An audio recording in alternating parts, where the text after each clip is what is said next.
वामाक्षी ने जब अपनी आंखें खोली, उसे चारों ओर सिर्फ घास, पेड़ और धूल से भरा हुआ मैदान दिख रहा था। उसे याद भी नहीं था कि वो कब से और कितने दिनों से धूल से भरे हुए इस मैदान में पड़ी हुई है। उसके कपड़े आधे फट चुके हैं और हर जगह धूल है। उसके बालों में मानो पूरे मैदान की धूल भर गई हो। बस उसे कुछ कुछ ये याद आता है कि वो शायद मर चुकी थी। फिर ये मरने के बाद अब क्या हो रहा है? वो किस जगह है? यहाँ कैसे आई? और इसी बीच अचानक उसे बिल्ली की म्याऊ म्याऊ की आवाज सुनाई देती है। उसको ये सब कुछ समझ ही नहीं आ रहा होता है कि इस सुनसान मैदान में बिल्ली की आवाज कैसे? वो इधर उधर देखती है, उसे कुछ नजर नहीं आता। पर एकदम से उसने देखा कि एक सफेद रंग की नीली आंखों वाली जंगली बिल्ली उसकी आंखों में आंखें डालकर उसे देख रही थी। कुछ देर को तो जैसे वामाक्षी की सांसें ही रुक गई हो, क्योंकि ये वही बिल्ली है जिसे देखकर वामाक्षी बेहोश हुई थी या मर गई थी और जिसके बाद वो इस मैदान में पहुंच गई थी। अभी ये बिल्ली का रहस्य वो समझ भी नहीं पाई थी कि सामने एक काले रंग के घोड़े पर मुंह में काला कपड़ा बांधे हुए एक घुड़सवार आ रहा था। अभी पूरी तरह से वामाक्षी होश में नहीं थी कि घुड़सवार को देखते ही डर के मारे उसकी सांसें उखड़ने लगी। घुड़सवार अपनी गति से चला जा रहा था, पर अचानक उसे बिल्ली की म्याऊ म्याऊ सी आवाज सुनाई दी और ध्यान से सुनने पर ऐसा लगा जैसे कोई बच्चा रो रहा हो। ये आवाज सुनकर घुड़सवार जरा अचंभित हुआ, क्योंकि ये दोनों ही आवाजें इस बियाबान मैदान जैसी जगह के लिए अजीब थी। वो जरा ठहरा, घोड़े से उतरा और अपने मुंह से काला कपड़ा हटाया। ये प्रियांक था, उम्र करीब 19 साल, जो काली घाटी के बागी संघ का एक अहम सदस्य बन चुका था। प्रियांक एक बहादुर लड़का था और वो बिना डरे आसपास देखने लगा कि आखिर यह आवाज कहाँ से आ रही है। आसपास सिवाय बड़ी बड़ी घास और धूल के कुछ दिखाई नहीं दे रहा था। तभी एकदम से एक जंगली बिल्ली प्रियांक के ऊपर उछलती है। एक पल को तो उसकी सांसें तेज हो गई। किसी तरह उसने खुद को सामान्य किया। वो बिल्ली उससे कुछ अजीब सी लग रही थी। ऐसा तो नहीं था कि प्रियांक पहली बार जंगली बिल्ली देख रहा था, पर सफेद रंग की ये नीली आंखों वाली बिल्ली बहुत डरावनी लग रही थी। बिल्ली को वो देख ही रहा था कि उसकी नजर दूर धूल से लिपटी एक लड़की पर पड़ती है। वो कुछ संभलकर उस लड़की की तरफ बढ़ता है। प्रियांक पहले भी बड़े बड़े संकट झेल चुका था, पर इस तरह की अजीब घटनाएं उसके साथ पहले कभी नहीं हुई थी। वो उस लड़की के करीब पहुंचता है। वो लड़की पीठ के सहारे पड़ी थी। सबसे पहले प्रियांक उसके हाथ देखता है। धूल से लिपटे हुए भी वामाक्षी के हाथ बहुत खूबसूरत लग रहे थे। उसके सुंदर हाथ देखकर प्रियांक उसका चेहरा देखने के लिए कुछ बेताब सा हो गया। एक पल के लिए तो वो भूल ही गया कि वो सुनसान मैदान में था। वामाक्षी को उसने अपने दोनों हाथों के सहारे से सीधा किया। उसका चेहरा देखकर वो पहचान गया, ये तो वामाक्षी है। वामाक्षी को देखकर मन ही मन प्रियांक ने कहा, वामाक्षी कितनी ज्यादा सुंदर है ये, आज इतने करीब से देखने पर मुझे मालूम हुआ। वामाक्षी अरकाला शहर की लड़की थी और अपने शहर की सबसे सुंदर लड़कियों में से एक थी। प्रियांक पहले भी वामाक्षी को देख चुका था, पर इतने करीब से वो पहली बार देख रहा था। अचानक से उसने गौर किया कि वामाक्षी की सांसें नहीं चल रही थी। ये जानकर उसका दिल बैठ सा गया। वो वामाक्षी को किसी भी हाल में बचाना चाहता था, पर उसके सारे प्रयत्नों के बावजूद वामाक्षी की सांसें वापस नहीं लौटी। वो उसकी लाश पहले अरकाला ले जाने के बारे में सोच रहा था।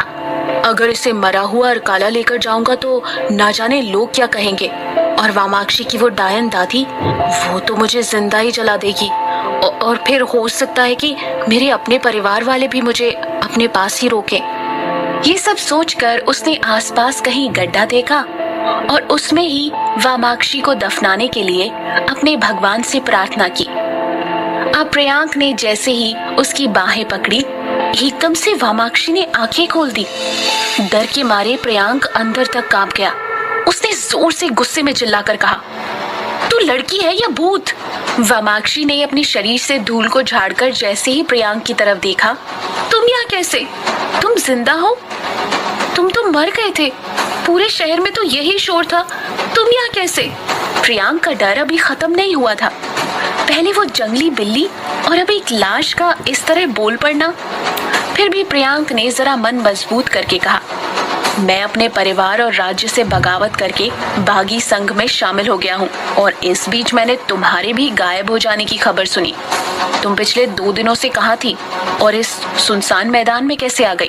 वामाक्षी ने बिल्ली वाला सच नहीं बताया। इस वक्त भी वामाक्षी की आंखें कहीं न कहीं उस बिल्ली को ढूंढ रही थी, मानो उस बिल्ली ने वामाक्षी पर कब्जा सा कर लिया हो। उसने प्रियांक से झूठ बोला, मुझे किसी ने अकारला से ही अगवा कर लिया था, फिर यहाँ ले आया और मरा हुआ समझकर यहीं छोड़ गया। और ये कहने के बाद वामाक्षी जोर जोर से रोने लगी। प्रियांक ने जैसे ही उसका रोना सुना, उसे समझ ही नहीं आया कि उसे क्या करना चाहिए, क्योंकि उसके रोने की आवाज और उस जंगली बिल्ली की आवाज बिल्कुल एक जैसी थी। उसने अपने आप से कहा, ये कैसे संभव हो सकता है कि एक इंसान और एक बिल्ली की आवाज एक जैसी हो? कुछ तो गलत है। उसने उस बिल्ली के बारे में सोचा ही था कि वो बिल्ली फिर उछलती हुई उसके पास आ पहुंची। उस बिल्ली को देख प्रियांक के होश उड़ गए। हालांकि उसने अपना ये डर वामाक्षी के सामने जाहिर नहीं किया। प्रियांक ने ना जाने क्या सोचकर बड़ी हिम्मत करके वामाक्षी से कहा, मैं अरकाला की तरफ ही जा रहा हूँ, अगर तुम चाहो तो मैं तुम्हें तुम्हारे घर तक छोड़ देता हूँ। वामाक्षी को किसी भी तरह अपने घर पहुंचना था, तो उसने तपाक से हाँ कर दिया। वामाक्षी, प्रियांक और वो सफेद बिल्ली अरकाला के लिए उस मैदान से निकल गए। जितने डर में प्रियांक था, उतने ही डर में वामाक्षी। प्रियांक को वामाक्षी और बिल्ली का डर था और वामाक्षी को उस नीली आंखों वाली बिल्ली का। पर ये तो तय था कि दोनों ही उस नीली आंखों वाली बिल्ली के बारे में जरूर जानना चाहते थे। वामाक्षी ने पिछले 2 दिनों से कुछ खाया पिया नहीं था, इसलिए उससे ठीक से चला भी नहीं जा रहा था। उसने प्रियांक से पानी और कुछ खाने के लिए लाने को कहा। प्रियांक ने कहा, यही पास में ही एक मीठे पानी वाली झील है, तुम वहां पानी पियो, तब तक मैं कुछ खाने का इंतजाम करके आता हूँ। ये कहकर वो एक तरफ निकल गया और वामाक्षी और वो नीली आंखों वाली बिल्ली दूसरी तरफ। प्रियांक ने जहाँ बताया था, ठीक वहीं वो मीठे पानी वाली झील थी। वो झील कुछ अजीब सी लग रही थी। चारों तरफ सुंदर नजारा, हरा भरा, पर फिर भी कुछ अजीब सा, जिसमें वामाक्षी को जरा भी अच्छा नहीं लग रहा था। पर उसे इतनी ज्यादा प्यास लगी हुई थी कि उसने बिना कुछ सोचे समझे उस झील का पानी पी लिया। उस झील का पानी पीते ही उसकी आंखें धीरे धीरे बंद होने लगी और जब उसकी आंखें खुली तो उसने अपने आप को एक अजीबोगरीब जगह पर पाया। उसकी आंखों के सामने बस नीली आंखों वाली सफेद बिल्लियां घूम रही थी। वामाक्षी के अंदर इतनी भी ताकत नहीं बची थी कि वो ये सोच सके या पूछ सके कि ये सब क्या चल रहा है। अचानक एक बिल्ली उसकी आंखों के सामने आकर रुकी। वामाक्षी डरी हुई सी उसे देख रही थी। उसने गौर किया कि ये बिल्लियां आपस में बात कर रही हैं। ये देखकर उसका सिर चकरा गया। जब से वामाक्षी पैदा हुई थी, तब से उसके आसपास हमेशा कोई ना कोई बिल्ली रहती थी, पर पिछले 17 सालों में पहली बार ऐसा हुआ था कि बिल्लियों ने इस तरह से उसे परेशान कर दिया था। आखिर क्यों बचपन से बिल्लियां उसका पीछा करती थी, और खासकर सफेद बिल्लियां? उसके घर वालों ने भी कभी इस बारे में कोई बात नहीं की। ये रहस्य शायद अब खुद वामाक्षी ही पता कर पाएगी। ये सोचते सोचते वो अपने आप में ही बड़बड़ाने लगी, पता नहीं कहाँ आकर फंस गई हूँ। ये बिल्लियां पता नहीं कब मेरा पीछा छोड़ेंगी।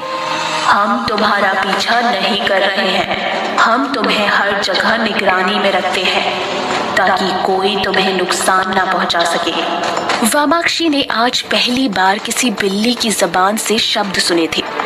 वो ऐसी बातों पर जरा भी विश्वास नहीं करती थी, पर आज अपनी आंखों से उसने देख भी लिया और सुन भी लिया था। आखिर उस नीली बिल्ली ने ऐसा क्यों कहा कि वो आज तक वामाक्षी की रक्षा करती रही है? आखिर कौन है वामाक्षी और इन बिल्लियों से उसका क्या रिश्ता है? वामाक्षी बहुत ध्यान से बिल्लियों को देख रही थी। उसने गौर किया कि वहाँ कुल मिलाकर 9 बिल्लियां थी और इन 9 की 9 बिल्लियों को वो बहुत अच्छी तरह से पहचानती थी। ये सारी बिल्लियां उसे बचपन से आज तक एक ना एक बार मिल ही चुकी थी, पर वो हमेशा एक बार में एक ही बिल्ली से मिलती थी। ये पहली बार था कि सब बिल्लियों ने एक साथ उसे घेर लिया था। क्या चाहती हैं ये बिल्लियां वामाक्षी से? वो ये सब सोच ही रही थी कि एक बिल्ली ने उसकी आंखें बंद करके कान में कुछ कहा और उसकी बात खत्म होते होते वामाक्षी रोने लगी, जैसे उसकी आंखों के सामने कोई और दृश्य चल रहा हो, वो किसी और दुनिया का कुछ देख पा रही हो। देखते देखते वो इतना रोने लगी कि 9 की 9 बिल्लियों को मिलकर उसे संभालना पड़ा। आखिर ऐसा क्या देख और सुन लिया वामाक्षी ने कि वो पागलों की तरह रोने लगी थी।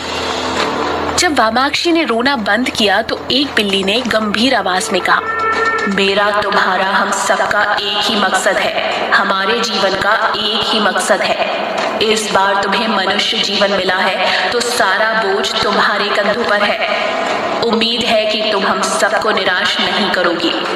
वामाक्षी ने अपने आंसू पोंछे और आंखें बंद की, जैसे मन ही मन कोई प्रतिज्ञा कर रही हो। बिल्लियां समझ गई कि वामाक्षी जरूर उनका अधूरा काम पूरा करेगी। तभी एक बिल्ली ने कहा, तुम्हारी मदद के लिए मैं हरदम तुम्हारे साथ रहूंगी, तुम्हारी परछाई बनकर ही चलूंगी। तुम्हें कोई किसी तरह की चोट नहीं पहुंचा पाएगा, क्योंकि मैं हर दुर्घटना होने से पहले ही भांप लूंगी। वामाक्षी को विदा करने से पहले उसे सबने प्यार से खाना खिलाया और फिर वामाक्षी और उस सफेद बिल्ली को अर्काला के लिए विदा किया। जब वामाक्षी को होश आया तो प्रियांक उसे बहुत गौर से निहार रहा था। वो बहुत ज्यादा परेशान हो गया कि आखिर वामाक्षी को बार बार क्या हो जाता है, और वामाक्षी के साथ वो सफेद जंगली बिल्ली भी बेहोश हो गई थी। क्या संबंध है इन दोनों में आखिर? वामाक्षी ने उठते ही अपने आप को ठीक किया और सबसे पहले उस नीली आंखों वाली सफेद बिल्ली को देखा। उस बिल्ली को सही सलामत पाकर वामाक्षी जरा सामान्य हुई। प्रियांक ने उससे तुरंत ही पूछा, ये तुम्हें बार बार क्या हो जाता है, और इस बिल्ली को भी? मुझे तो कुछ गड़बड़ लग रहा है। वैसे भी अब शाम हो चली है, शाम को न जाने कैसी कैसी हवाएं चलती हैं इस तरफ। तुम्हारी तबीयत तो ठीक है ना? वामाक्षी ने उसकी तरफ तिरछी नजरों से देखा और बड़े ही गंभीर आवाज में उत्तर दिया, हाँ मैं ठीक हूँ। क्या हुआ था तुम्हें अभी? तुम बहुत जोर जोर से क्यों रो रही थी? मैंने कहा था ना मैं एकदम ठीक हूँ और हमें जल्द से जल्द अर्काला पहुँच जाना चाहिए। वामाक्षी की ऐसी आवाज सुनकर प्रियांक थोड़ा डर सा गया, क्योंकि ये वामाक्षी की आवाज नहीं लग रही थी। वामाक्षी के हाव भाव भी बदले से लग रहे थे। उसकी आंखों में एक अलग तरह का विश्वास भरा हुआ था, मानो उसे उसके जीवन का उद्देश्य मिल गया हो। प्रियांक को सब बहुत अजीब लग रहा था। अब वो बुरी तरह से फंस चुका था। उसे उन दोनों को अब अर्काला छोड़ना ही पड़ेगा। ऐसे बीच रास्ते में अकेली लड़की को छोड़ना भी ठीक नहीं, भले ही वो किसी भी तरह का व्यवहार करे। आखिरकार है तो वो उसके अपने शहर की। प्रियांक ने मन ही मन ठान लिया कि अब जो भी होगा देखा जाएगा। ये सोचकर वो उन दोनों को साथ लेकर अर्काला के लिए निकल पड़ा। वामाक्षी ने उस बिल्ली को अपनी गोद में उठाया हुआ था और वो उसे बहुत प्यार से पुचकार रही थी। उन दोनों को देख ऐसा लग रहा था जैसे वो न जाने कितने समय से एक दूसरे को जानते हो। ये सब देख प्रियांक को बहुत अजीब लग रहा था, क्योंकि मैदान से लौटते वक्त वामाक्षी बिल्ली को बहुत ज्यादा गुस्से से देख रही थी, और अब अचानक इतना प्यार। प्रियांक खुद से ही कहने लगा, झील के पानी में कुछ तो था जो वामाक्षी में इतना बदलाव आ गया। आखिर असल में कौन है ये दोनों? कोई जंगली बिल्ली इस तरह पालतू बनकर कैसे रह सकती है, और मुझे क्यों मिली है ये दोनों?